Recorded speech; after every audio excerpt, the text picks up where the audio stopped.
Good morning, students. Welcome back.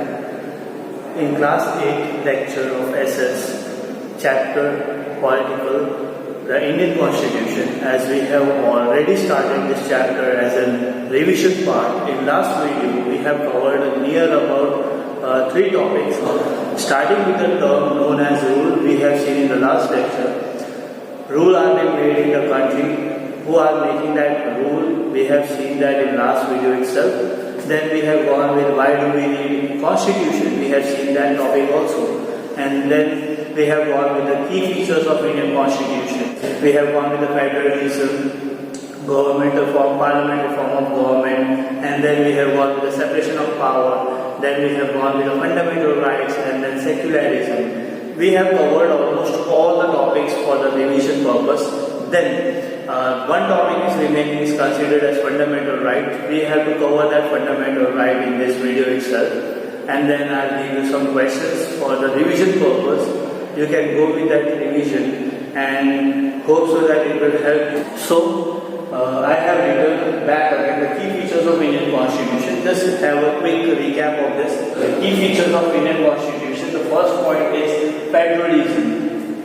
Federalism means the government, more than one government form is working for the particular rules and regulations, as we have seen that local, state and central are working for the benefits of common people.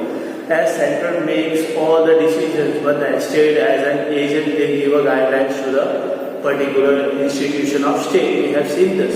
Then parliamentary form of government, we have seen that. In that we have studied that every individual has an equal right to vote and elect a representative. A representative on behalf of common people takes a decision. We have seen this in the last video. Separation of power. In separation of power, all organs are performed together and make balance between them. And these functions, different functions are performed by executor, then legislator and judiciary. All 3 forms are working simultaneously and working with the coordination that it has to be balanced by them. Next point is related to fundamental rights, as we have seen that our constitution protects us by giving fundamental rights to us, and fundamental rights are related to different terms we will study in today's video. And about secularism, secularism means no government has a right to officially promote one religious. One religious cannot be promoted in secularism. In secularism means every religious has an equal status. We have studied in the last video itself. Now we will see the next topic known as fundamental right. The fundamental rights I have written as the 6 points where right to equality, right to freedom, right against exploitation, right to freedom of religion, cultural and educational right to constitutional remedies. All these points are being discussed one by one in today's lecture. The first point itself is right to equality. Right to equality. In this point, all people are equal before the law, and it is the responsibility of our fundamental rights that every individual is being protected by the law of the country itself. As I will be saying that every citizen has an equal right, in that no citizen can be discriminated on the basis of religious, caste and gender. Every individual has a right to go anywhere in a public places like playing ground, then go with the transport or public transport and so on. They have an equal right everywhere. No one can tease them and no one can stop them to use the public property itself. Next point is right to freedom.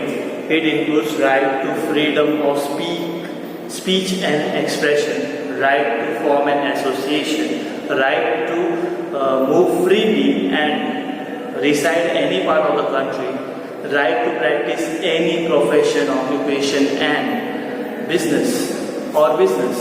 In this point, I would very much clearly say that every individual has a right to speak and they can share their expressions towards the common people. and then every citizen has a right to move from one state to another state, one place to another place except Jammu and Kashmir. And then every individual has a right to practice their own professions, occupation or business. Anything can be done by the individual. It is considered as right to freedom. Next part is right against exploitation. Right against exploitation means the constitution prohibits human trafficking, forced labor, employment of child labor, a child under 14 years of age. In these 3 points are been very much highlighted: human trafficking, forced labor and child labor. Human trafficking means selling and purchasing of human being for the other's benefit. Then second point is forced labor.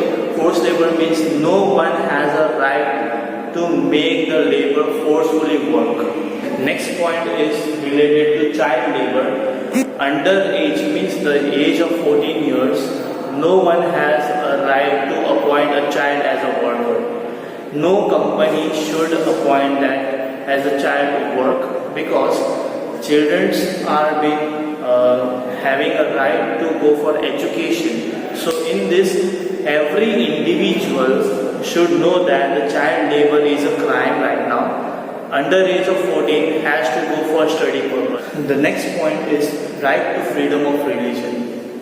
Every individual in a country has a right to practice freely any religious. As a Muslim, I can practice Islamism, and if I choose any other religious also, no one has a right to stop me to practice that particular religious. Hinduism, Christian, every individual has a right to choose their own religion. Our fundamental right says that you have a right to choose any religious which you like. The next point is cultural and educational right. In this, minorities, religious or linguists can set up their own educational institution in order to protect and develop their culture.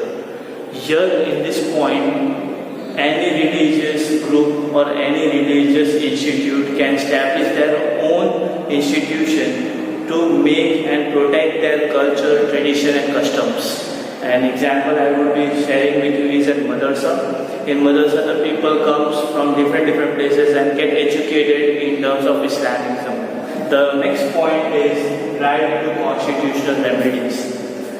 Every citizen of India or any country, citizen has a right to go to court if he thinks that his fundamental right has been exploited or violated by the state or a government. This thing has been given with one by one. All 6 points are being covered with. The fundamental rights are being over right now.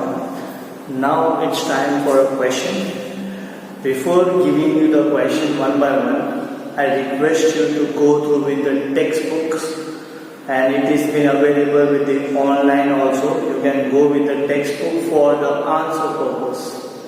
Now I have given near about 7 questions over here. These 7 questions ultimately been found in the textbook itself, and it will cover all the chapter part. Now, what is democracy is the first question for you. You can find in textbook.